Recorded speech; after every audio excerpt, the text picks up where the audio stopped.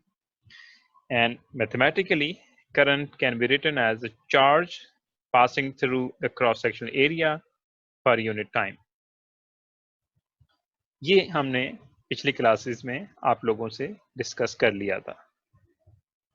Now, اب اگر ہم یہ چاہتے ہیں کہ اس میں جو چارج موو ہو رہے ہیں وہ اور ان چارج کو کسی خاص اسپیسیفک کراس سیکشنل ایریا میں معلوم کیا جائے، یعنی کرنٹ نکالنے کے لیے تو if you know the charge crossing a cross sectional area in a unit time we can find current.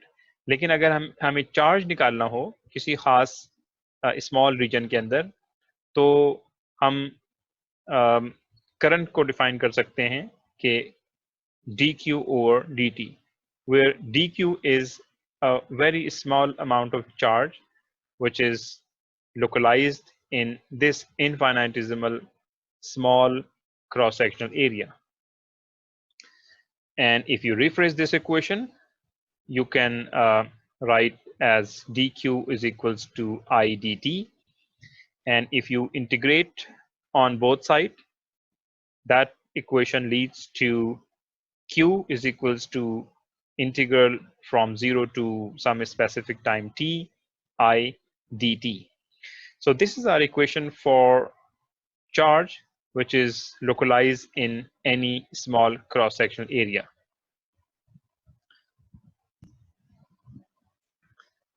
Let's move on to the current density. But let me give you a few more points about current.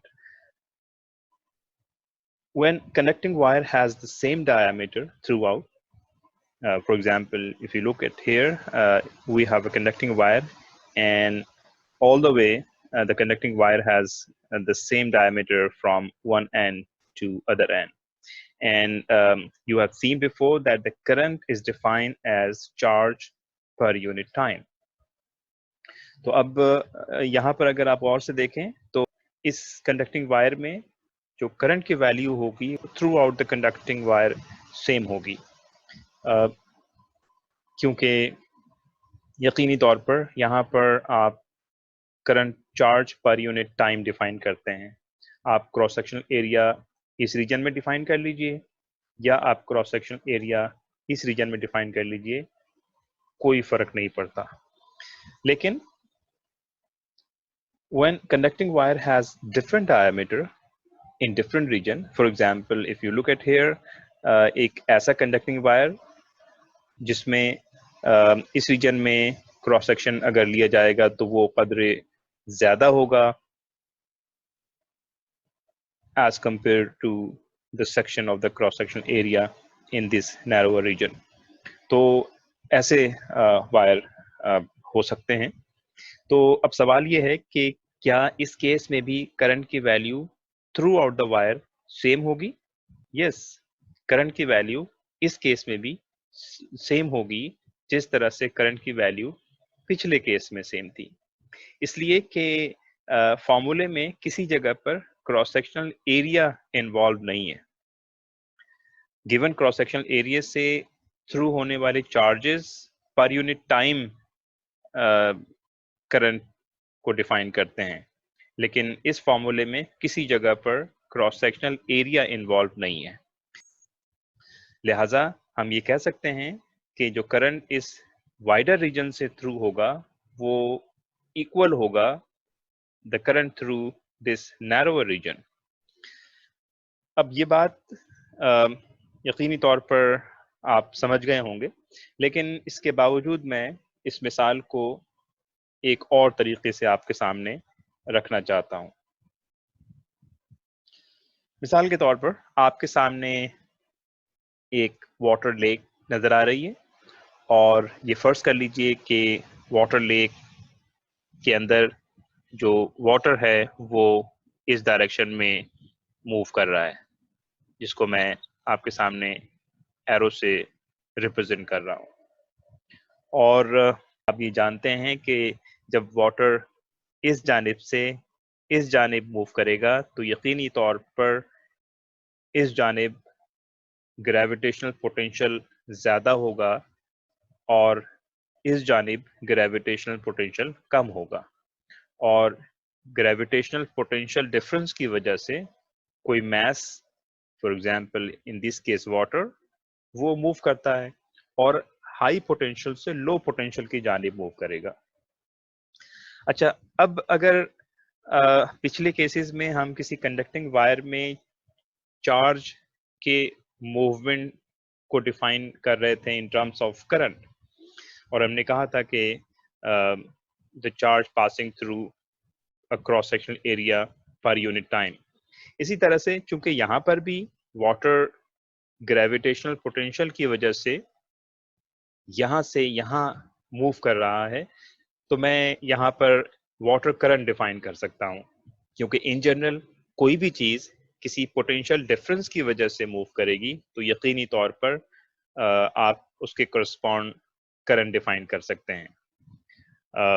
Charge ہے تو پھر وہ electric potential ہوگا، اور اگر mass ہے تو وہ پھر یقینی طور پر گریویٹیشنل پوٹینشیل کی وجہ سے موو کرے گا۔ تو اب اس پکچر میں جو میں آپ لوگوں کے سامنے ہائی لائٹ کرنا چاہتا ہوں وہ یہ کہ اگر آپ غور سے دیکھیں تو ڈفرنٹ سیکشن میں ان کا جو کراس سیکشنل ایریا بنے گا وہ مختلف بنے گا، یعنی مثال کے طور پر اس ریجن میں جو کراس سیکشن ایریا بنے گا وہ کچھ اس طرح سے ہوگا، اور اس ریجن میں جو کراس سیکشن ایریا بنے گا وہ ذرا بڑا بنے گا۔ اسی طرح سے ایک کراس سیکشن ایریا آپ یہاں پر بھی بنا سکتے ہیں، تو ہر جگہ پر اسی طرح سے ایک کراس سیکشن ایریا میں یہاں پر بنا دیتا ہوں، تو ڈفرینٹ جگہ پر کراس سیکشنل ایریا ڈفرینٹ بن رہا ہے، بالکل اسی طرح سے جس طرح سے ابھی ہم نے الیکٹرک کرنٹ میں کنڈکٹنگ وائر میں دو ڈفرینٹ ریجن آپ کو دکھایا تھا، ایک نیروور ریجن تھا اور ایک وائڈر ریجن تھا۔ تو اب ہمارا سوال یہ ہے کہ کیا ہر کراس سیکشنل ایریا میں یہاں پر واٹر کرنٹ کی مقدار برابر ہوگی؟ تو کرنٹ کے کیس میں تو ہم نے کہا تھا کہ یس، کرنٹ وائڈر ریجن میں اور نیروور ریجن میں ایک ہی ہوگا۔ تو کیا یہاں پر بھی یہی سلسلہ ہے کہ یعنی یہ جو نیروور ریجن ہے اس میں جو واٹر فلو ہے وہ برابر ہوگا اس وائڈر ریجن کے جس میں سے واٹر فلو ہو رہا ہے؟ تو اس کی مثال دیکھنے کے لیے میں آپ کے سامنے دو کراس سیکشنل ایریا کنسیڈر کرتا ہوں۔ اس کو یہاں سے اگر ہم ہٹا دیں،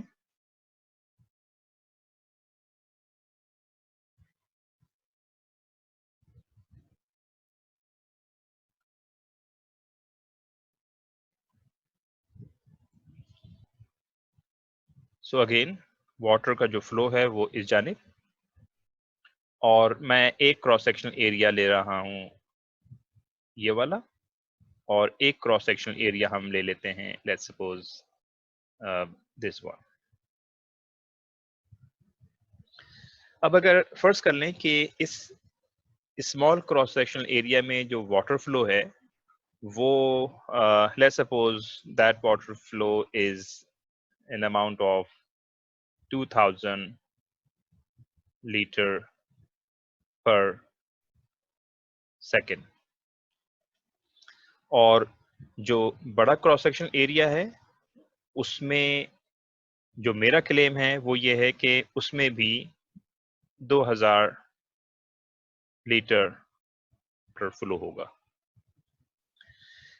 لیکن فرض کر لیں کہ ایسا نہیں ہے۔ میں یہ فرض کر لیتا ہوں کہ لیٹس سپوز اس ریجن میں 5000